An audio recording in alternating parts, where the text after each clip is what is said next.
Hello, हाय, नमस्ते, सत श्री अकाल, आदाब। इस स्टडीट्यूड की नई वीडियो में आपका फिर से बहुत बहुत स्वागत है। पिछली वीडियो में हम प्रागैतिहासिक काल को पढ़ चुके हैं। अब बारी है सिंधु घाटी सभ्यता को पढ़ने की। देखिए, हिस्ट्री को हम एनिमेशन वीडियोस के साथ में पढ़ रहे हैं। बहुत ही इजी लैंग्वेज में मैं आपको बता रहा हूँ। दोस्तों, प्रागैतिहासिक काल हमने पढ़ा, उसमें हमने ये जाना मेन तौर पे कि धरती पे व्यक्ति आया और वो किन किन चीजों को उसने देखा और उसके बाद उसे क्या क्या चीजें मिली। उसके बाद देखिए, हर चीज आगे बढ़ती रहती है तो विकास भी होता है। अब हम सिंधु घाटी सभ्यता पढ़ रहे हैं। ये जो सभ्यता वर्ड है ना सर, इसका अलग ही मतलब है। सभ्यता मतलब ऐसे लोग जो चीजों को जानते हो, समझते हो और एक वे में रहते हो। अब सभ्यता जैसा वर्ड आ रहा है तो इसका मतलब है कि हम एक सोसाइटी की बात कर रहे हैं जो एक सभ्य है, जो चीजों को जानती है। अभी तक हम देख रहे थे कि इंसान को खाना खाने के लिए भी दूसरे पे डिपेंड रहना पड़ता था, खेती नहीं कर पाता था और शिकार पे जीवन बिता रहा था। लेकिन धीरे धीरे उसने आग का आविष्कार किया। आग का आविष्कार करने के बाद खेती सीखी तो धीरे धीरे इंसान डेवलप हो गया। अभी हम सोसाइटी की बात कर रहे हैं। दोस्तों, सिंधु घाटी सभ्यता को पढ़ने से पहले आप ये जान लीजिए कि सिंधु सभ्यता की खुदाई राय बहादुर दयाराम साहनी ने पुरातत्व सर्वेक्षण विभाग के महानिदेशक जो उस समय थे वो सर जॉन मार्शल उनके अंतर्गत कराई थी और ये 1921 में हुई थी। राय बहादुर दयाराम साहनी ने की थी। पुरातत्व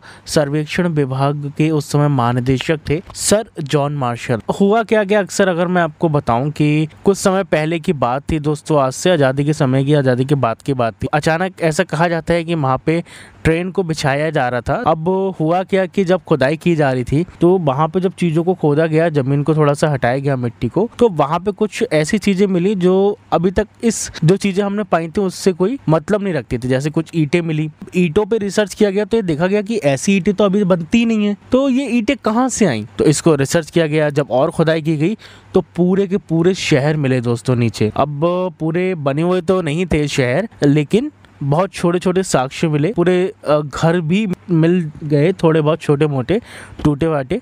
तो बहुत सारी चीजें थी जो हमें मिली। दो और खुदाई की गई तो मतलब पूरे नगर तो नहीं थे बड़े, लेकिन इसके साक्ष्य मिले। इस सभ्यता के जो मुख्य निवासी थे वो कहाँ के थे, तो आप ये मान सकते हो कि ये द्रविड़ थे और भूमध्य सागरीय थे। अब इस सभ्यता को संवेद सभ्यता भी कहते हैं। अब आप क्या जानते हैं दोस्तों, इसका जो प्रमुख स्थल थे वो कहाँ खोजे गए थे, तो स्वतंत्रता प्राप्ति के बाद जब आजादी मिली भारत को, तो उसके बाद हड़प्पा संस्कृति के जो सबसे ज्यादा स्थान थे ना, वो गुजरात में पाए गए थे। इसके अलावा यहाँ पे लोथल और सुतकोंडा सिंधु घाटी सभ्यता के बंदरगाह थे। अब आप ये चीज समझ सकते हो कि लोथल और सुतकोंडा जो है वो बंदरगाह थे। अब दोस्तों, जहां बंदरगाह आपको मिल जाए तो इसका मतलब आप क्या है, अब बहुत मतलब हो सकते हैं। सबसे बड़ा जिस मतलब के ऊपर मैं लेके जाना चाह रहा हूँ, देखिए, व्यापार तो करते थे, मैं आपकी बात समझ सकता हूँ, बट अगर बंदरगाह थे तो पूरी दुनिया से ये जुड़े हुए थे, तभी तो बंदरगाह थे। तो एक ऐसी सभ्यता नहीं थी जो दुनिया से जुड़ी हुई नहीं थी, आदान प्रदान नहीं होता था चीज़ों का। मतलब बंदरगाह थे तो सामान आता भी था और जाता भी था, मतलब दुनिया से ये लोग जुड़े हुए थे। इसके अलावा दोस्तों, इन लोगों का काम क्या होता था, ये जुते हुए खेत और नक्काशीदार ईंटों के यहाँ पे प्रयोग के भी साक्ष्य मिले हैं। और ये जो साक्ष्य थे ना दोस्तों, जो जुते हुए खेत थे और नक्काशीदार ईंट थी, वो कालीबंगा सभ्यता से प्राप्त हुई थी। और मोहनजोदड़ो से प्राप्त अन्न सागर, मतलब अन्न रखने की एक जगह होती थी, जो होता कहता कि एक बहुत बड़ी इमारत बना दी गई थी, वहाँ पे अन्न को रख सकते थे, तो अगर ज़रूरत पड़ी तो इसमें से निकाल लेते थे। अब मुझे लगता है ना दोस्तों, ये चीज़ें आप जान रहे हैं सिंधु घाटी सभ्यता के बारे में, तो ये चीज़ें पता चल रही हैं कि ये एक सोसाइटी थी। मतलब सोसाइटी का मतलब क्या है कि आप देख रहे हो कितना लोग आपस में मिलके रह रहे थे, चीज़ों को जान रहे थे। तो ये एक सोसाइटी है जिसके बारे में हमें बहुत कुछ जानने को मिल रहा है। अब ये डेवलप थी। अब आप ये कह सकते हो भाई, उस जमाने में कंप्यूटर तो होते नहीं थे, मोटरसाइकिल होते नहीं थे, या शायद हवाई जहाज के तो वहाँ पे साक्ष्य नहीं मिले, तो आप इसे डेवलप क्यों कह सकते। जरूरी नहीं है कि वहाँ पे जब कंप्यूटर हो, गाड़ी हो, हवाई जहाज हो, तभी आप उसे डेवलप कह सकते हैं। मैं ये नहीं कह रहा कि नहीं हो सकते भाई, उसके साक्ष्य नहीं मिले, क्या पता हो भी, बट अगर नहीं भी है तो भी आप उसे ये नहीं कह सकते कि वो डेवलप नहीं। क्यों? क्योंकि दोस्तों, हर सोसाइटी अपने हिसाब से बढ़ती है। आज हम जिस जमाने में बढ़ रहे हैं तो हमारे लिए ये चीज़ें मायने रखती हैं, हमारे लिए ये डेवलपमेंट है। अब जैसे खुशी है, अलग अलग मायने हर किसी के लिए होते हैं। अब किसी को बड़ा मोबाइल लेने में खुशी मिलती है तो कोई बिना मोबाइल के भी खुश रह लेता है। किसी को 2 GB डाटा चाहिए होता है तो कोई 500 MB में भी अपना जुगाड़ कर लेता है। तो हर किसी के लिए खुशी के मायने अलग होते हैं, ऐसे डेवलप के भी अलग अलग मायने हैं। आप भी देख रहे हो कितने बढ़िया तरीके से उन्होंने चीजों को बना रखा था। वो जमाने की बात कर रहे हैं, आज से 5000 साल पहले की, उस समय की बात हम कर रहे हैं, और इतने बढ़िया टेक्निक से उन्होंने चीजें बना रखी थी। आपको पता है कि नालियां थी जो इतनी प्यारी उन्होंने बढ़ाई थी, अभी हम पढ़ेंगे भी, स्नान गृह बना रखे थे। आज हमारे बड़े बड़े शहरों में दोस्तों पानी भर जाता है ना, लेकिन वहां सोचिए इतनी बढ़िया उन्होंने तरीके से बना रखी थी, सारे घर एक जैसे बना रखे थे। तो उनके लिए अपना डेवलपमेंट था। अब हम आगे बढ़ते हैं कि मोहनजोदड़ो से प्राप्त विशाल स्नान गृह भी प्राप्त हुआ है, मतलब एक स्नान घर भी मिला। यहाँ पे जो ये था ना, ये स्नान कुंड था एक तरीके से, 11.88 मीटर लंबा था और 7 लगभग मीटर चौड़ा था, और 2.46 मीटर ये गहरा भी था। अब इसका मतलब समझ सकते हैं कि इतना बड़ा इन्होंने स्नान घर भी बना रखा था। और यहाँ पे दोस्तों कुछ बड़े बड़े जो शहर मिले जब खुदाई की गई, तो उसमें मोहनजोदड़ो मिला, हड़प्पा मिला, गढ़बीबारीवाला मिला, धौलावीरा, राखीगढ़ी और कालीबंगन।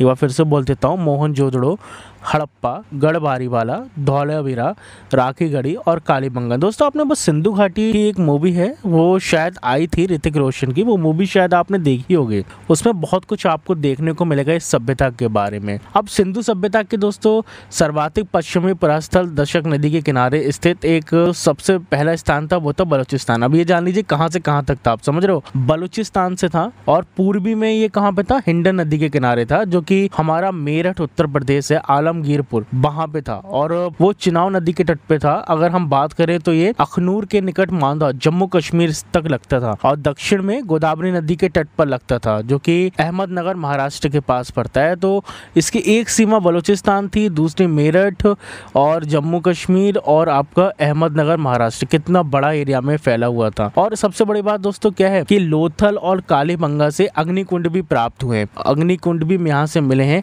और सबसे बड़ी बात है कि मोहनजोदड़ो में एक नर्तकी की एक मूर्ति मिली, जो कांस्य की मूर्ति थी, एक नर्तकी थी उसकी बनी हुई, तो नक्काशी भी ये कर लेते थे। इसके अलावा मोहनजोदड़ो से एक देवी की मूर्ति प्राप्त हुई, देवी देवता की। अब इस पे क्या थे, 3 मुख वाली देवता की मूर्ति प्राप्त हुई थी, और चारों ओर हाथी, गैंडा, चीता और भैंसा यहाँ पर विराजमान थे। तो एक मूर्ति प्राप्त हुई जहाँ पर ये चारों लोग थे, वहाँ पे हाथी, गैंडा, चीता और भैंसा, ठीक है। हड़प्पा की मोहरों पर सबसे अधिक एक क्या था, एक श्रृंगी पशु का अंकन मिलता है। तो इनकी अपनी करेंसी भी थी, अपनी एक वैल्यू थी, तो सब कुछ था। बट मुझे क्या लगता है, एक सोसाइटी रह रही थी और शायद इनका केंद्र एक हो। अब क्या हो सकता है इसके बारे में तो भाई ना वो बताने वाले हैं, यहाँ पे हम चीज़ों को समझ ही सकते हैं और मान सकते हैं। और दोस्तों सबसे बड़ी बात क्या है, यहाँ पे लोथल में और चुन्नूदड़ो में एक जगह है जो मतलब मिली वहाँ पे, तो वहाँ पे मनके बनाने के कारखाने भी मिले थे। इसके अलावा जो सिंधु घाटी की दोस्तों लिपि थी ना, वो भावचित्रात्मक थी। भावचित्रात्मक का मतलब क्या है कि लिख के बताया जाता था। जैसे अब मैं ये कहूँ कि मुझे जाना है, तो मैं अपना एक फ़ोटो बना दूं और जाते हुए एक पिक्चर बना दूं। तो इस तरीके से भावचित्रात्मक थी इनकी लिपि, और दाएं से बाएं की ओर लिखी जाती थी। दोस्तों ये अभी तक पद्धति हम पढ़ नहीं पाए हैं, हमें बहुत सारे साक्ष्य मिले हैं जहाँ पे इनके कुछ लेटर्स या कुछ चीज़ें मिली हैं, बट हम उस सभ्यता को अभी तक पढ़ नहीं पाए हैं। तो अगर हम एक बार पढ़ लेंगे तो शायद हम इसको और अच्छे से जान पाएंगे। इस पर रिसर्च चल रही है, हो सकता है जल्दी हमें मिल भी जाए। आपको पता है क्या, ये लिपि दाएं से बाएं ओर लिखी जाती थी। जब अभिलेख एक से अधिक पंक्तियों का होता था तो पहली पंक्ति दाएं से बाएं ओर और दूसरी बाएं से दाएं ओर लिखी जाती थी। इस सभ्यता के लोगों ने दोस्तों नगरों और घरों के विन्यास के लिए ग्रिड पद्धति अपनाई थी। अब ये ग्रिड पद्धति क्या है, मतलब घरों के दरवाजे और खिड़कियां सड़क की ओर ना खुल के पीछे की ओर खुलते थे। समझ रहे हो ग्रिड पद्धति क्या थी। अक्सर क्या होता है आज के ज़माने में हमारे जो दरवाजे हैं वो कहाँ खुलते हैं भाई, रोड के सामने खुलते हैं ना। इसके पीछे तो कई बार बहसबाजी भी हो जाती है। लोग रोड पे घर इसलिए लेते हैं ताकि रोड पे डायरेक्ट उनका घर मतलब निकले घर से तो सीधे रोड पे आ सके, इसलिए महंगी होती है जमीन। लेकिन इनका उल्टा था, इन्होंने ग्रिड पद्धति अपना रखी थी। घरों के दरवाजे थे और जो खिड़कियां थी वो सड़क पे नहीं खुलती थी, वो सड़क के पीछे खुलती थी, और केवल लोथल के घरों के दरवाजे मुख्य सड़क की ओर खुलते थे। तो लोथल एक शहर था, वहां पे खुलते थे। गेहूं और जौ सिंधु सभ्यता में मुख्य फसल थी, तो गेहूं उगाया जाता था और जौ उगाया जाता था। दोस्तों ये जो सिंधु सभ्यता थी इसके निवासी मीठे के लिए शहद का उपयोग भी करते थे। तो देख रहे हो ना, शहद का भी उपयोग करते थे। और रंगपुर और लोथल से चावल के दाने मिले हैं जिनसे धान की खेती होने के भी प्रमाण यहाँ मिलते हैं, क्योंकि बहुत से साथी ऐसा कह रहे होंगे गेहूं और जौ तो खेती हो रही है, पर क्या धान की खेती भी होती है क्या? तो भाई एक रंगपुर और लोथल थे, वहां से धान के मिले साक्ष्य, इसका मतलब चावल का भी वहां पे होता था। और जो चावल के प्रथम साक्ष्य थे वो कहाँ से प्राप्त हुए थे? लोथल से प्राप्त हुए थे। ठीक है, इसके अलावा सूरकोटता, कालीबंगन और लोथल से जो सिंधु सभ्यता के घोड़े के अस्थि पंजर मिले थे। अब आप समझ सकते हो घोड़े के अस्थि पंजर के भी साक्ष्य मिले थे। और इसके अलावा जो दोस्तों संभव सभ्यता यानी कि सिंधु घाटी सभ्यता थी, यातायात के लिए क्या यूज़ करते थे आपको पता है? ये 2 पहिए और 4 पहियों वाली बैलगाड़ी या भैंसा गाड़ी का उपयोग करते थे। मतलब उस समय बैलगाड़ी होती थी 2 पहिए और 4 पहिए वाली, तो उसका इस्तेमाल ये करते थे।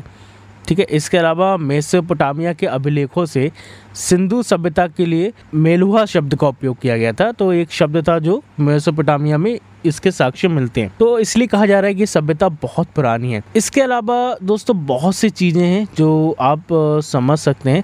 सिंधु घाटी सभ्यता में लोग धरती को उर्वरता की देवी मानकर उसकी पूजा करते थे। मतलब जो मुख्य देवी वो मानते थे वो धरती को मानते थे और इसको उर्वरता की देवी मानकर उसकी पूजा करते थे। भाई ये तो सच बात है। आज भी हमारा जो पेट है वो कौन भरता है? हमारी धरती माँ ही भरती है। इतनी अच्छी अच्छी फसलें हम उगा पाते हैं, तो इसके लिए हम उनको धन्यवाद जरूर कहना चाहिए, और शायद यही कारण थे वो कहते भी थे। इसके अलावा दोस्तों वहाँ पे वृक्ष पूजा भी होती थी, इसके भी साक्ष्य मिले कि सिंधु घाटी सभ्यता में वृक्ष पूजा भी होती थी। शिव पूजा के भी प्रचलन के भी साक्ष्य मिले हैं। ओके, इसके अलावा सिंधु सभ्यता में मातृ देवी की उपासना भी प्रचलित थी, मतलब पूजा किया जाता था। पशुओं में वहाँ पे क्या मिला है दोस्तों? कुबड़ वाला सांड है, उसको विशेष पूजनीय माना जाता था, उनकी पूजा की जाती थी। सिंधु घाटी सभ्यता के लोग सूती और ऊनी वस्त्रों का उपयोग भी करते थे दोस्तों, तो आप अपनों से उनको भी कंपेयर कर सकते हो, बट ऐसा नहीं है कि वो सभ्यता काफ़ी पीछे थी, काफ़ी डेवलप भी हो चुकी थी। वो मनोरंजन के लिए वे मछली पकड़ना पसंद करते थे, शिकार करना पसंद करते थे,